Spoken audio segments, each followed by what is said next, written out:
It is a simple orange brick building, modern, domestic, stolid. Everyday pedestrians stroll past, unaware that the Grand Majestic, with its concierge, its doormen, its hallmen and porters, was home to one of the most brazen attempted murders in New York history.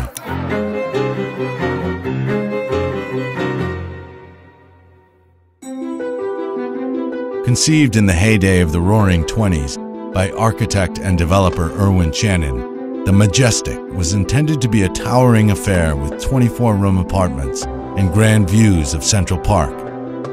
But the stock market crashed just as construction began, and Shannon immediately began to downsize.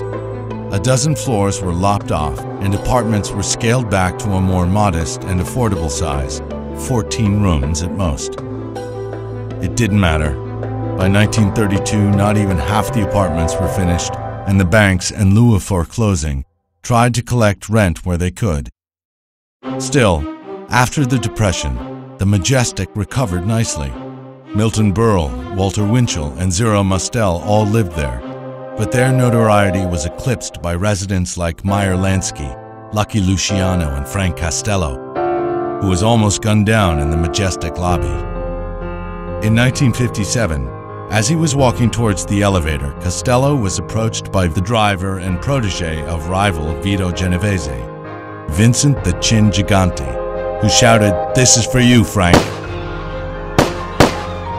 Gigante fired his pistol, striking Costello in the head, but Costello, startled by Gigante's inadvertent warning, turned just in time, and the bullet grazed his skull. Gigante fled the Majestic, went on the lam, and was acquitted when Costello refused to identify him as the shooter.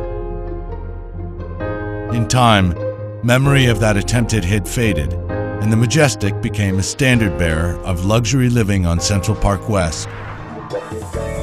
In 1997, Ian Schrager, the legendary nightclub and hotel impresario, bought 2 penthouse apartments for the then record-setting price of $9 million and combined them. Schrager hired Philippe Starck to design the interiors, which included a 1-ton bathtub. To get it up to the 19th floor, one lane of Central Park West had to be closed while it was lifted with a construction crane. But Schrager never moved in. He divorced his wife and sold the apartment for $12.3 million. A few years later, the same apartment was sold again to Susan Soros, ex-wife of billionaire George Soros, for $25 million. Last year, Soros put it on the market for $50 million. If only Irwin Shannon had lived long enough, he might have avoided foreclosure.